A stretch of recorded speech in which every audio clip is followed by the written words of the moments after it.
데살로니가 후서 제1장.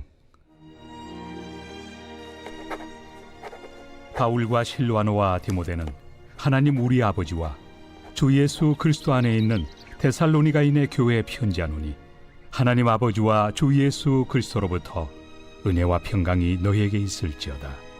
형제들아, 우리가 너희를 위하여 항상 하나님께 감사할지니 이것이 당연함은 너희의 믿음이 더욱 자라고 너희가 다 각기 서로 사랑함이 풍성함이니, 그러므로 너희가 견디고 있는 모든 박해와 환난 중에서 너희 인내와 믿음으로 말미암아 하나님의 여러 교회에서 우리가 친히 자랑하노라. 이는 하나님의 공의로운 심판의 표요, 너희로 하여금 하나님의 나라에 합당한 자로 여김을 받게 하려 함이니, 그 나라를 위하여 너희가 또한 고난을 받느니라. 너희로 환난을 받게 하는 자들에게는 환난으로 갚으시고, 환난을 받는 너희에게는 우리와 함께 안식으로 갚으시는 것이 하나님의 공의시니, 주 예수께서 자기의 능력의 천사들과 함께 하늘로부터 불꽃 가운데 나타나실 때 하나님을 모르는 자들과 우리 주 예수의 복음에 복종하지 않는 자들에게 형벌을 내리시리니, 이런 자들은 주의 얼굴과 그의 힘의 영광을 떠나 영원한 멸망의 형벌을 받으리로다. 그날에 그가 강림하사 그의 성도들에게서 영광을 받으시고 모든 믿는 자들에게서 놀랍게 여김을 얻으시리니, 이는 우리의 증거가 너희에게 믿어졌습니다. 이러므로 우리도 항상 너희를 위하여 기도함은 우리 하나님이 너희를 그 부르심에 합당한 자로 여기시고 모든 선을 기뻐함과 믿음의 역사를 능력으로 이루게 하시고, 우리 하나님과 주 예수 그리스도의 은혜대로 우리 주 예수의 이름이 너희 가운데서 영광을 받으시고 너희도 그 안에서 영광을 받게 하려 함이라. 이번 한 주간도 하나님과 동행하시면서 큰 은혜와 평강을 누리시기를 주님 이름으로 간절히 축복합니다.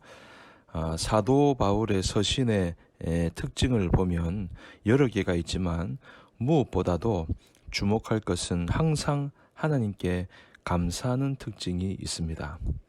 자신의 형편과 처지가 어떠하든지 전혀 거기에 구애받지 아니하고 항상 하나님께 감사해야 하고 항상 기뻐하는 것을 볼 수가 있습니다. 특별히 오늘 본문에 보면 사도 바울이 감사하는 이유가 무엇인가 하니까 바로 데살로니가 성도들 때문에 감사를 했다는 것입니다. 첫째로 그 성도들의 믿음이 점점 더 자라나서 좋아졌기 때문에 감사하다는 겁니다. 3절에 보니까 형제들아, 우리가 너희를 위하여 항상 하나님께 감사할지니, 이것이 당연함은 너희의 믿음이 더욱 자라고 너희가 다 각기 서로 사랑함이 풍성함이니, 믿음이 자라는 것을 보고는 하나님께 감사했다고 하는 것입니다. 여러분, 이 세상에서 가장 소중한 것 중에 하나가 믿음입니다. 이 믿음이라고 하는 것은 전적인 하나님의 은혜입니다. 내가 가지고 싶다고 믿어지는 것이 아닙니다. 하나님이 주시는 선물입니다. 그런데 이 믿음이 생기고 나면 그렇게 좋을 수가 없습니다.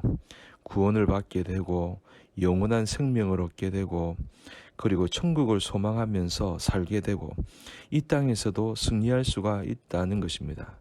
그런데 여러분, 이 믿음이라고 하는 것은 평안할 때는 잘 자라지 않습니다. 미지근해지기 쉽습니다.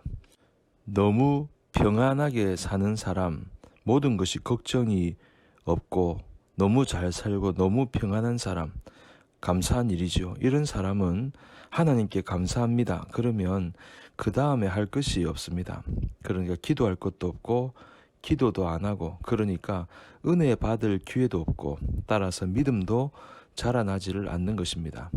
믿음은 환난과 시련이 올 때 잘 큽니다. 왜냐하면 환난과 시련이 오면 평안할 때보다 기도를 많이 하게 되는 것입니다.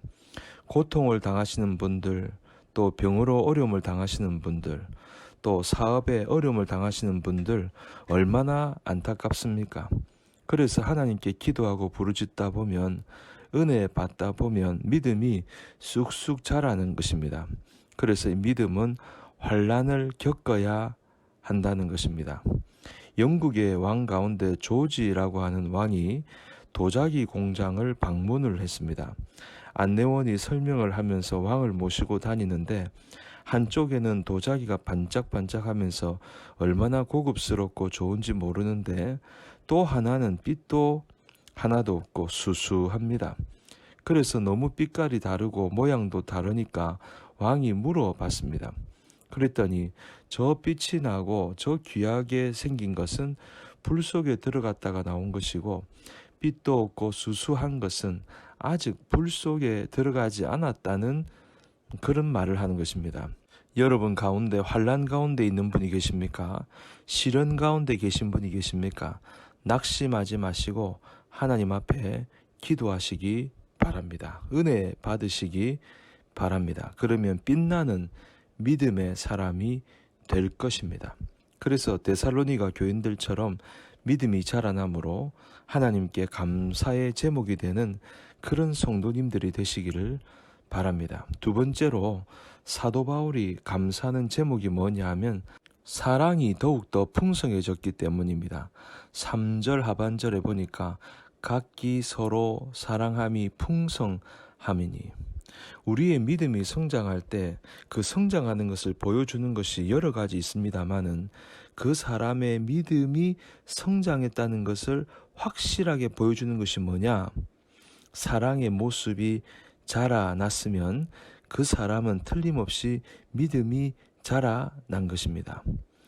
하나님을 옛날보다 더 사랑하면요, 이웃을 옛날보다 더 사랑하면 그 사람은 옛날보다 믿음이 더 성장한 것입니다. 오늘날 그리스도인들의 가장 큰 문제는 열심과 믿음을 혼돈하고 있는 것입니다. 여러분, 열심이 있다고 해서 믿음이 좋은 사람이 아닙니다. 믿음이 없는 사람도 열심히 대단한 사람이 많습니다. 공산주의자들, 이단들 보십시오. 얼마나 열심입니까? 선거운동 하시는 분들을 보면 얼마나 열심히 다니는 줄 모릅니다. 또 싸우는 사람들 얼마나 열심히 싸우는지 모릅니다. 여러분, 열심과 믿음은 전혀 상관이 없습니다. 올바른 믿음의 성장은 열심만 봐서는 모릅니다. 그러나 사랑이 풍성해졌다고 하면 그 사람은 믿음이 확실히 성장해진 것입니다. 옛날보다 하나님 더 사랑하고, 옛날보다 주님의 몸된 교회를 더욱 사랑하고, 옛날보다 주님의 성도들을 더 사랑하고, 원수까지라도 사랑하고, 원수를 위해 눈물을 흘려 기도하는 그런 사람은 대단한 믿음의 사람인 것입니다. 세 번째로 사도 바울이 왜 감사했느냐? 박해와 시련 가운데서도 잘 인내하고 견뎠기 때문입니다. 4절에 보면 너희가 견디고 있는 모든 박해와 환난 중에서 너희 인내와 믿음으로 말미암아 하나님의 여러 교회에서 우리가 친히 자랑하노라. 그 사람이 믿음이 얼마나 성장했느냐 보려고 하면 얼마나 환난과 핍박과 고난과 어려운 시험을 잘 참느냐, 그것을 보면 알 수 있습니다. 믿음만큼 오래 참고 잘 인내하는 것입니다. 여러분, 비록 지금 환난이 있고 고난이 있고 시험이 있어도 지금 현실을 보지 않고 앞으로 다가올 하나님의 예비하신 축복을 바라보며 인내하는 사람이 정말로 믿음이 있는 사람입니다. 여러분, 데살로니가 교회 성도들처럼 믿음이 자라고 사랑이 풍성하고 또 박해와 시련이 있어도 인내함으로 잘 견뎌서 사도 바울이 말하는 감사의 주인공이 되시는 성도님들이 되시기를 주님의 이름으로 간절히 축복합니다.